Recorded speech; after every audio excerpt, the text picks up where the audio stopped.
अवतार एक बदलाव को चिन्हित करता है।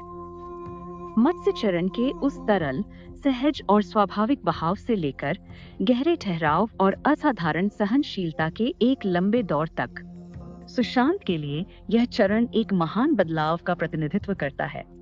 ये उनके जीवन का वो युग था जहां उन्होंने महज लहरों के साथ बहना बंद कर दिया और कुछ नया बनाना शुरू किया। अपनी आसमान छूती हुई महत्वाकांक्षाओं को सहारा देने के लिए जरूरी एक बहुत विशाल और अटूट नींव का निर्माण। अपने करियर के शुरुआती मंथन में एक बैकग्राउंड डांसर से लेकर एक टेलीविजन लीड और आखिर में एक फिल्म के नायक बनने तक के सफर में उन्होंने विकसित किया कछुए के कठोर कवच जैसा ही एक मानसिक बाहरी कवच।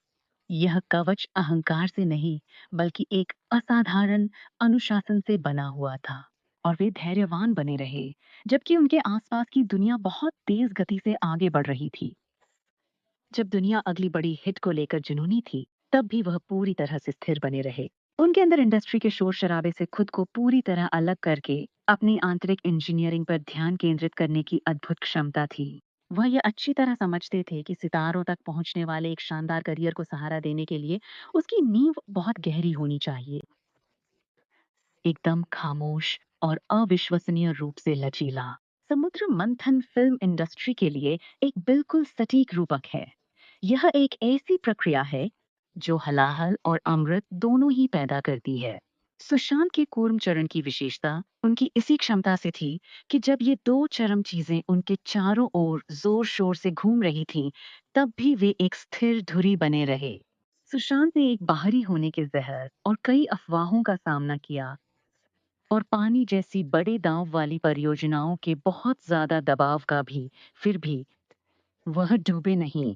उन्होंने इन सभी निराशाओं का बोझ कछुए जैसी सहन शक्ति के साथ उठाया और उस मंथन से अमृत यानी धोनी या मंसूर जैसे किरदारों के बाहर निकलने का धैर्यपूर्वक इंतजार करते हुए वह एक ऐसी दुनिया में एकमात्र स्थिर चीज थे जो कि लगातार अपनी धुरी पर घूम रही थी, अपनी ही नियति के लिए एक लंगर के तौर पर काम करते हुए। इस दौर को परिभाषित करने वाला उनका आत्मचिंतन शायद उनका सबसे स्वीकृत विचार है।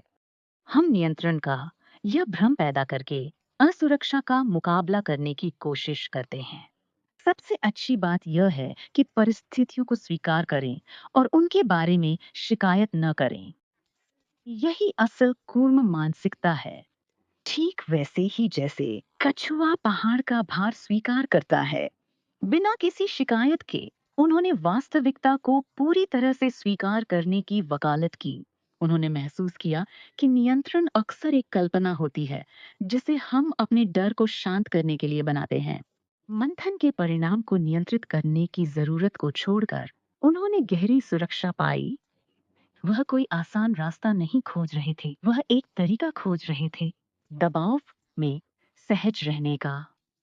इस वैराग्य ने उन्हें तैयारी के वर्षों को सहने की शक्ति दी और संघर्ष के दौर को एक शालीनता के साथ गुजारने में मदद की जो कई लोगों को हैरान कर देती थी। इससे पहले कि कोई तारा अपनी सबसे शानदार रोशनी बिखेरे, उसके अंदर एक ऐसा कोर होना चाहिए जो अत्यधिक आंतरिक दबाव झेल सके। उन्होंने अपना जीवन जिया उस स्थिर कोर की तरह, जबकि प्रसिद्धि और विवादों का बवंडर उनके चारों ओर पूरी तीव्रता से घूमता रहा। उनका आंतरिक स्वरूप कूर्म केंद्र में स्थिर रहा, अविचल। एक पर्यवेक्षक के तौर पर वह समझते थे कि दुनिया का बोझ तभी भारी लगता है जब आप उसे पीछे धकेलने की कोशिश करते हैं। अगर आप सिर्फ नींव बन जाते हैं, तो वह वजन आपकी ताकत का हिस्सा बन जाता है।